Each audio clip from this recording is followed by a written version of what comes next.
Hey guys, welcome back to my channel. Class 12 physics में एक बार फिर से आपका स्वागत है। और आज हम बात करेंगे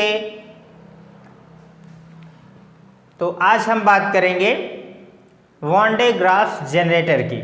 आज का हमारा यही मेन टॉपिक है, वन डे ग्राफ जनरेटर, जो कि एग्जाम पॉइंट ऑफ व्यू से काफ़ी इम्पोर्टेंट है, आप लोगों को भी पता होगा। सबसे पहले सभी स्टूडेंट्स को सॉरी, वीडियो काफ़ी देर से आप लोगों को मिल पा रही है आज, इसके लिए हम माफ़ी चाहेंगे आप लोगों से। कुछ बच्चों की नाराज़गी भी जायज़ है, उन्होंने चैनल को अनसब्सक्राइब कर दिया है, तो प्लीज़ चैनल से दूर ना जाएं। चैनल पर जो भी वीडियोज़ रहेंगी वो आपको मिलेंगी। यदि आप हमारे चैनल से जुड़े रहेंगे तो आपको पूरे क्लास 12th की, क्लास 11th की सभी वीडियो प्रोवाइड करवाई जाएंगी। साथ में फिजिक्स ही नहीं बल्कि केमिस्ट्री और बायो की क्लासेस भी आपको दी जाएंगी। तो कंप्लीट तैयारी के लिए, 12th क्लास की कंप्लीट तैयारी के लिए हमारे चैनल पर ज़रूर बने रहिए। थोड़ा सा वीडियो डिले हो गया, इसके लिए हम पहले भी आपसे माफ़ी मांगना चाहेंगे। कुछ निजी कारणों की वजह से हम वीडियोज़ नहीं दे पाए, इसके लिए I am really extremely sorry. तो आज हम बात करेंगे वन डे ग्राफ जनरेटर की, लेकिन इससे पहले हमारे पास एक छोटा सा टॉपिक है, स्थिर वैद्युत परिरक्षण या आवरण, इलेक्ट्रोस्टैटिक शील्डिंग। इसे हम पढ़ लेंगे, छोटा सा टॉपिक है, फिर इसके बाद हम वन डे ग्राफ जनरेटर की बात करेंगे। आज आप लोगों के लिए एक खुशखबरी भी है इस लेक्चर के लिए, तो वीडियो के अंत तक बने रहिएगा ताकि मैं वो खुशखबरी आपको ज़रूर सुना पाऊँ। आप सोच रहे होंगे सर वीडियो के पहले ही बता दीजिए, बट बेटा पहले बता देने में कोई फ़ायदा नहीं है ना, क्योंकि उसका काम ही तभी लगेगा जब ये वीडियो एंड होगा। तो वीडियो को अंत तक ज़रूर देखिएगा। इसे शुरू करते हैं, तो कॉपी पेन निकाल लीजिए और नोट्स बनाना स्टार्ट कीजिए। Yes, my name is Suraj Maurya and you are watching me on vision science. तो चलिए स्टार्ट करते हैं। स्थिर वैद्युत परिरक्षण या आवरण होता क्या है? किसी कोटर युक्त चालक में वैद्युत क्षेत्र का समाप्त होना या अनुपस्थित रहना ही स्थिर वैद्युत परिरक्षण कहलाता है। बहुत छोटा सा टॉपिक है, इसकी परिभाषा हम लिख लेंगे यहाँ पर। किसी कोटर युक्त चालक में वैद्युत क्षेत्र का समाप्त होना या अनुपस्थित रहना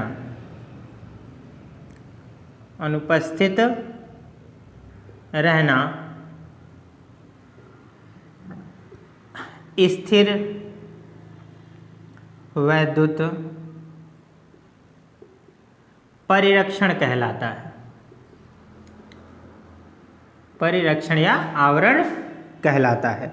तो ये हो जाएगी इसकी डेफिनेशन, काफ़ी आसान है। इसके कंसेप्ट को भी समझ लीजिए। मान लेते हैं कि हमारे पास एक चालक है, ठीक है, एक ऐसा गोलीय चालक हो जिस पर चारों तरफ कोटर युक्त है, तो मैंने अभी बताया आप लोगों को पॉजिटिव होगा। इलेक्ट्रॉन के बराबर ही क्या होते हैं, इस पर भी आवेश होते हैं, कोटर पर भी, ठीक है, परंतु इलेक्ट्रॉन ऋणावेशित होता है और कोटर क्या होते हैं, धनावेशित। इन्हें हम इंग्लिश में होल्स भी कहते हैं, ध्यान रखिएगा। कोटर को इंग्लिश में क्या कहते हैं, होल कहा जाता है, ठीक है। अब एक ऐसा हमने चालक ले लिया, यदि इस चालक के बीच में इस तरह से अगर कोई एक हम क्या कर लें, होल कर लें, ठीक है, होल रखें और इसके बीच में एक ऐसे आवेश की कल्पना करें, किसी धनावेश की कल्पना कर लें हम, यहाँ पर एक कोई ऐसा धनावेश रख दें, तो क्या होगा,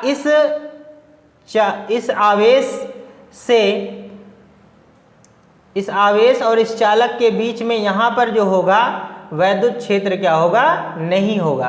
क्या होगा यहाँ पर, वैद्युत क्षेत्र नहीं होगा। और इसी प्रक्रिया को हम क्या कहते हैं, स्थिर वैद्युत परिरक्षण। यानी जो वैद्युत आवेश है वो संरक्षित हो जाएगा, ठीक है। इस पर ये सील्डिंग हो गई है आवरण की, क्योंकि इस पर वैद्युत क्षेत्र समाप्त होता है और इसकी ऊर्जा क्या होती है, बची रहती है। तो इस तरह से वैद्युत आवेश यानी वैद्युत स्थिर वैद्युत को हम क्या करते हैं, सील्डिंग कर सकते हैं, परिरक्षित कर सकते हैं, ठीक है। बहुत आसान है। क्यों ऐसा, देखिए यहाँ पर क्या होगा, वैद्युत क्षेत्र बिल्कुल नहीं होगा, तो इसी को हम क्या कहते हैं, स्थिर वैद्युत परिरक्षण। काफ़ी आसान सा टॉपिक है, इसे आप लोगों ने समझ लिया होगा। अब हम स्टार्ट करेंगे वन डे ग्राफ जनरेटर। काफ़ी इंपॉर्टेंट है, बहुत मज़ा आने वाला है, तो लाइक करते चलिएगा। आप इसका स्क्रीनशॉट ले सकते हैं। अगला टॉपिक आ चुका है जिसे हम पढ़ेंगे वन डे ग्राफ जनित्र कहते हैं ना, इसकी इंग्लिश भी है वन डे ग्राफ जनरेटर। यहाँ पर जो ये वन डे ग्राफ है ये साइंटिस्ट का नाम है, और ये जनित्र का मतलब जनरेटर तो आप समझते ही हैं। तो देखिए ये वन डे ग्राफ जनित्र जो है एक प्रकार का एक डिवाइस है ना, एक प्रकार का डिवाइस है। जैसे हम लोगों ने इसी में पढ़ा है कैपेसिटर यानी संधारित्र एक डिवाइस था जो आप लोगों को बताया गया है कंडेंसर के रूप में। ठीक इसी तरह से एक हमारा डिवाइस है वन डे ग्राफ, ठीक है, जनरेटर। तो इसे समझते हैं। देखिए सबसे पहले वन डे ग्राफ जनित्र होता क्या है, इससे पहले जान लीजिए कि इसकी खोज किसने की थी, है ना। इसके जो इन्वेंटर हैं, इसके जो इन्वेंटर हैं वो हैं रॉबर्ट, ठीक है। इस वन डे ग्राफ का जो पूरा नाम है वो है Robert Jameson one day graph, ये इनका पूरा नाम है। और इन्होंने इसकी खोज 1929 में किया था। कब किया था, 1929 में। तो ये एक मेन टॉपिक है जिसे आप समझ सकते हैं, ठीक है। ज़रूरत हो तो वीडियो को पॉज करके आप स्क्रीनशॉट ले लिया करेंगे, ठीक है। अब इसे हम मिटा दे रहे हैं। अब यहाँ पर समझते हैं कि ये वन डे ग्राफ जनित्र होता क्या है। इसकी परिभाषा यहाँ पर लिख लेंगे, ठीक है। कैसे लिखेंगे, वन डे ग्राफ जनित्र एक ऐसी मशीन है जो कई मिलियन वोल्ट का विभवांतर उत्पन्न कर सकती है, ठीक है। तो इसी डिवाइस को हम क्या कहते हैं, वन डे ग्राफ जनित्र। और इसकी सहायता से क्या काम किया जाता है, धनावेशित कणों को त्वरित करने का काम किया जाता है, ठीक है। अब ये तो हो जाएगी इसकी डेफिनेशन। अब इसके बाद हम यहाँ पर इसका लिखेंगे सिद्धांत। क्या लिखेंगे बेटा, सिद्धांत। इसका यहाँ पर समझेंगे सिद्धांत, जिसको हम कहेंगे प्रिंसिपल। क्या हो जाएगा बेटा, प्रिंसिपल। घबराएंगे नहीं, इसके दो सिद्धांत हैं, फर्स्ट एंड सेकेंड। तो फर्स्ट क्या होगा इसे समझते हैं। परिभाषा मैं आप लोगों को बता दूं, मैंने पहले भी कहा है कि इस वीडियो के लास्ट में आप लोगों को एक खुशखबरी दी जाएगी इस लेक्चर के लिए, और हो सकेगा तो आगे के लेक्चर्स के लिए भी ये खुशखबरी आप लोगों के लिए रहेगी। तो वीडियो के अंत तक बने रहिएगा। तो सिद्धांत क्या होता है, इसमें फर्स्ट सिद्धांत जो हमारा यूज होता है कि नुकीले सिरों पर किसी चालक के नुकीले, ऐसे यहाँ पर लिख लेंगे, चालक के नुकीले सिरों पर आवेश का पृष्ठीय घनत्व, आवेश का पृष्ठीय घनत्व अधिक होता है। आवेश का पृष्ठीय घनत्व क्या होता है, अधिक होता है। तो इसमें इस प्रिंसिपल का यूज किया जाएगा, पहले इस प्रिंसिपल का। उसके बाद दूसरा प्रिंसिपल ये है, देखिए ये जो सिद्धांत है इन्हीं सिद्धांतों पर वन डे ग्राफ जनरेटर बना हुआ है। इन्हीं सिद्धांतों का उपयोग करके वन डे ग्राफ जनित्र बनाया गया है। पहले इन सिद्धांतों को समझ लीजिए, फिर इसकी कार्यविधि और संरचना के बारे में भी हम अध्ययन करेंगे। तो ये पहला सिद्धांत हो गया। दूसरा सिद्धांत होता है कि किसी गोलीय चालक, है ना, गोलीय चालक को दिया गया आवेश उसके बाह्य पृष्ठ पर, उसके बाह्य पृष्ठ पर समान रूप से वितरित हो जाता है। ठीक है, समान रूप से वितरित हो जाता है। ठीक है, तो इन दो प्रिंसिपल का इसमें क्या किया जाएगा, यूज किया जाएगा। ठीक है, आप इसका स्क्रीनशॉट ले लीजिएगा। वैसे टेंशन लेने की बात नहीं है। जो खुशखबरी है वो ये है कि इस वीडियो का जो पीडीएफ नोट्स होगा, हिंदी नोट्स, वो आपको वीडियो के डिस्क्रिप्शन लिंक में दे दिया जाएगा। ठीक है, यही सबसे बड़ी खुशखबरी है, मैं अभी बता दे रहा हूँ। तो ज़रूरी नहीं है, इसके लिए आप चाहे नोट कर लीजिए या फिर मेरे पीडीएफ नोट से डाउनलोड कर लीजिएगा। ठीक है, ये बहुत बड़ी खुशखबरी है हमारे विजन साइंस के फैमिली के द्वारा, और हो सकेगा तो आगे के भी लेक्चर्स के पीडीएफ नोट्स आपको दिए जाएंगे। ठीक है, तो ये हो गया हमारा प्रिंसिपल। अब हम इसके बारे में बात करेंगे। इसका अगला सिस्टम होगा कार्यविधि।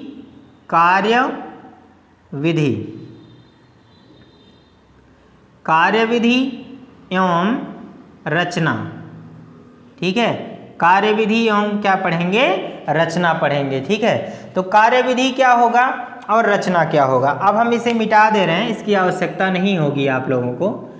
ठीक है, तो ये आप प्रिंसिपल याद कर लेंगे। ठीक है, कोई दिक्कत नहीं होना चाहिए। अब देखिए, सबसे पहले इसकी रचना बनाते हैं। होता क्या है, इसमें दो स्टैंड होते हैं, इस तरह से दो स्टैंड होते हैं। वो किसी नीचे के एक स्टैंड से आधार पर टिके हुए होते हैं। एक स्टैंड ये हो जाएगा और एक स्टैंड हम यहाँ पर बना दे रहे हैं।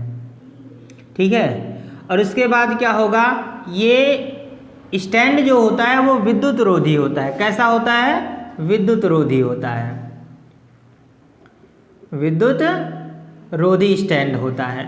अब इसमें इसके बाद इसके ऊपर से एक ऐसे गोलीय चालक लगा होता है, और ये जो चालक होता है वो विद्युत रोधी नहीं, बिल्कुल चालक होता है। कैसा होता है, चालक, गोला होता है, या हम कह दें गोलीय चालक होता है। ठीक है, गोला होता है, चालक गोला होता है। ठीक, अब क्या होता है कि यहाँ पर एक ऐसे कंघी लगा दिया जाता है। ठीक है, एक कंघी कैसा होता है, आप जानते हैं, कंघी में ऐसे नुकीले सिरे बने होते हैं।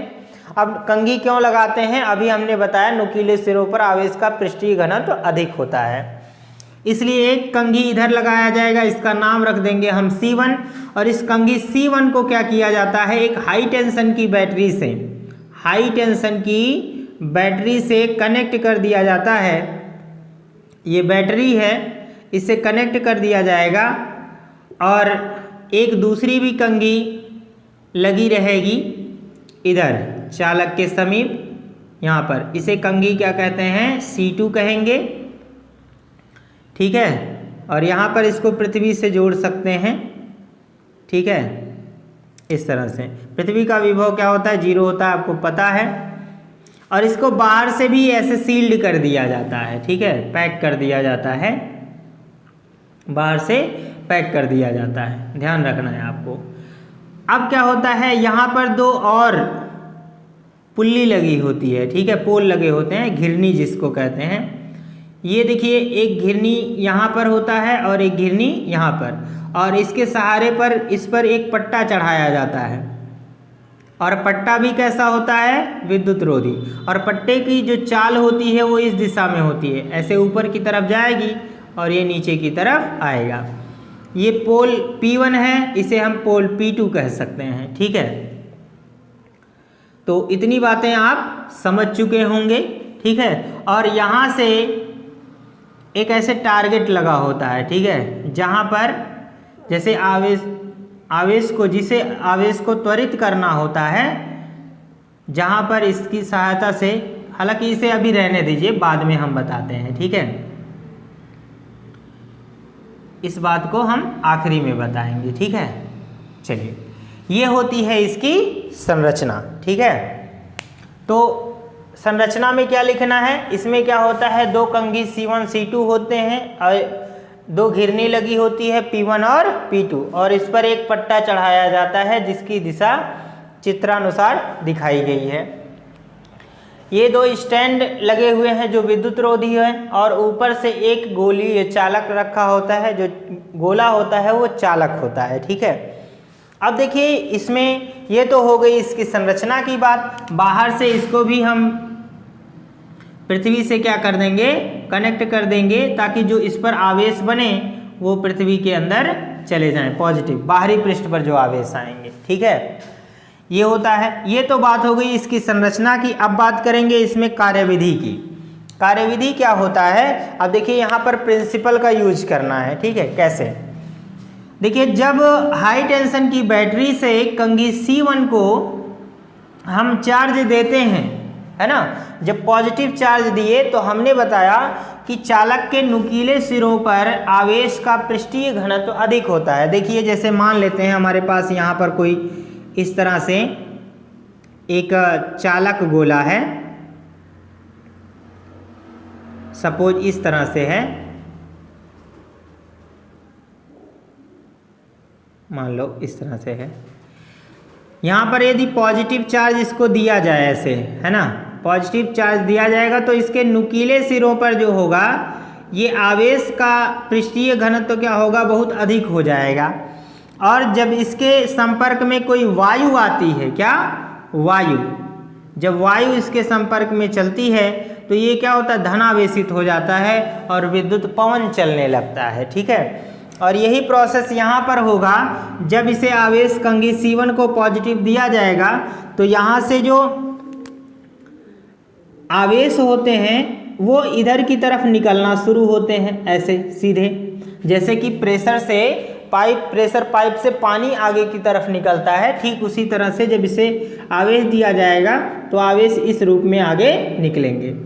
और जब ये पट्टा, मतलब जो ये घिरनी है, जब घूमेगा तो पट्टा भी साथ में क्या करेगा, घूमेगा। अब पट्टा जब ऊपर की तरफ चलेगा तो ये जो चार्ज होंगे ये भी ऊपर की तरफ मूव करेंगे, विद्युत पवन चलने लगेगा। और जब P2 सिरे पर पहुंचेंगे तो ये जो दूसरा कंघी C2 लगा है वो इसे क्या करेगा, कलेक्ट करेगा, है ना, अट्रैक्ट करेगा, ये ऋणावेशित है। जब कलेक्ट करेगा तो इन आवेशों को इस पर पहुंचाएगा, इस पृष्ठ पर पहुंचाएगा। लेकिन हमने बताया ये सिद्धांत, दूसरा सिद्धांत जो है अब लागू होगा।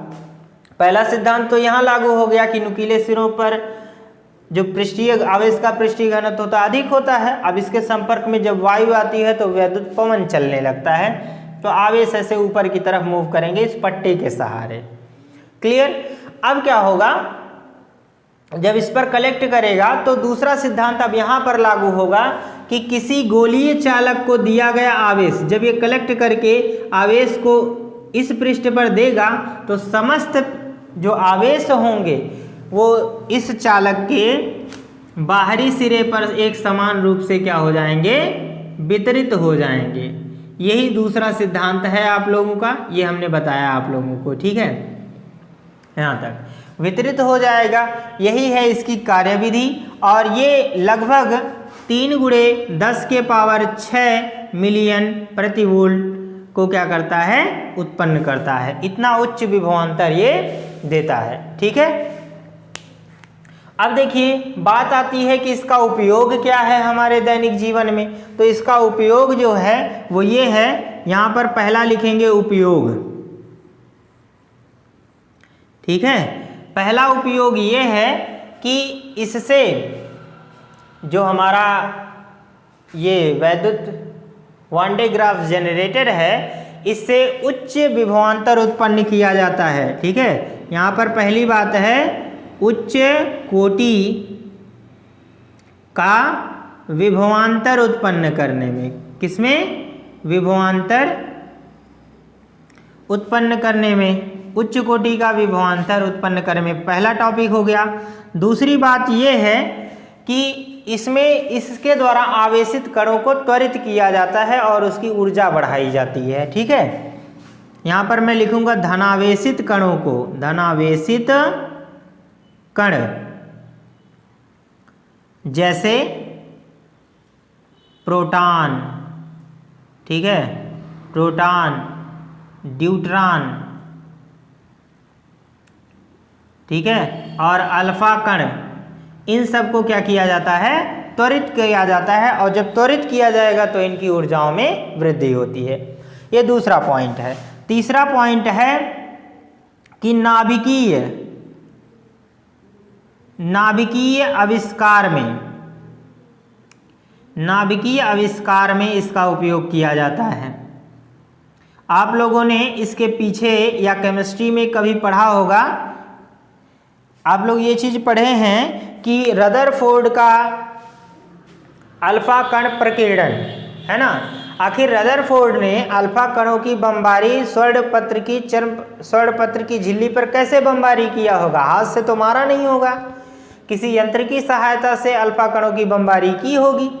तो ये जो अल्फा कणों की बमबारी उन्होंने किया वो इसी वन डे ग्राफ जनरेटर की सहायता से किया, जिससे वहाँ पर उन्होंने नाभिक का आविष्कार किया, नाभिक के अस्तित्व का पता लगाया। ठीक है, तो नाभिकीय आविष्कार में इसका उपयोग होता है। ये हमारा उपयोग हो गया, इतना काम है इसका। अब बात आती है कि अगर इतना उपयोगी है तो इसमें कुछ दोष भी होंगे। तो दोष क्या है? इतने उपयोगी होने के बाद इसमें कुछ दोष भी हैं। दोष हमारा पहला ये है कि इसका आकार बहुत बड़ा होता है। कैसा होता है? आकार अधिक, ठीक है, आकार अधिक होने के कारण, आकार अधिक होने के कारण असुविधाजनक है। क्या है? असुविधाजनक है। क्या है बेटा? असुविधाजनक है। आकार बहुत बड़ा होता है इसका, इसलिए इसे एक जगह से दूसरे जगह पर ले जाने में थोड़ी परेशानी होती है, इसलिए। और दूसरी सबसे इम्पोर्टेंट इसका दोष ये हो जाएगा कि यह जो है, अभी अभी हमने बताया कि उच्च कोटि का विभवांतर उत्पन्न करता है। अगर उच्च कोटि का विभवांतर उत्पन्न करेगा तो निश्चित रूप से यह खतरनाक भी है कि अगर कहीं पर सावधानी हट गई तो दुर्घटना घट गई, जब सावधानी हटी तो दुर्घटना घटी। तो उच्च कोटि का विभवांतर उत्पन्न करने के कारण ये थोड़ा सा खतरनाक भी है। तो ये था हमारा वन डे ग्राफ जनरेटर, और उम्मीद है कि सभी लोगों को पसंद आया होगा। जो भी मैंने लेक्चर्स दिया ये सभी को पसंद आया हो, ऐसा हम उम्मीद करेंगे। और जो चीज़ें मैंने नोट्स यहाँ पर नहीं दी हैं वन डे ग्राफ जनरेटर के बारे में, इसलिए क्योंकि ये थोड़ा लंबा पैटर्न है, इसकी कार्यविधि और संरचना के बारे में लिखना इस बोर्ड पर इतना उचित नहीं है। इसलिए हम चाहेंगे कि इस लेक्चर का PDF नोट्स आपको ज़रूर दिया जाए। तो बेटा, जिन लोगों ने अनसब्सक्राइब कर दिया है हमारे चैनल को, वो सब्सक्राइब कर लें, हमारे चैनल पर बने रहें। और आपको एक खुशखबरी नेक्स्ट वीडियो में दूंगा मैं। और इसके बाद जो हमने पहले चैप्टर में न्यूमेरिकल्स नहीं किए हैं, बट इस चैप्टर का ये लास्ट टॉपिक जो था, इसके बाद मैं इसके न्यूमेरिकल्स भी कराऊंगा, और साथ ही इसका PDF नोट तो आपको मिल जाएगा। और अभी जो बायोलॉजी की क्लासेस हमारे इस चैनल पर नहीं चल पा रही हैं, तो ये खुशखबरी हम अगले वीडियो में देंगे। तब तक के लिए हमारे चैनल को सब्सक्राइब करें, बने रहें हमारे चैनल के साथ। वीडियो को अधिक से अधिक लाइक करें, शेयर करें। Thanks for watching this video. I will see you next video. Thanks.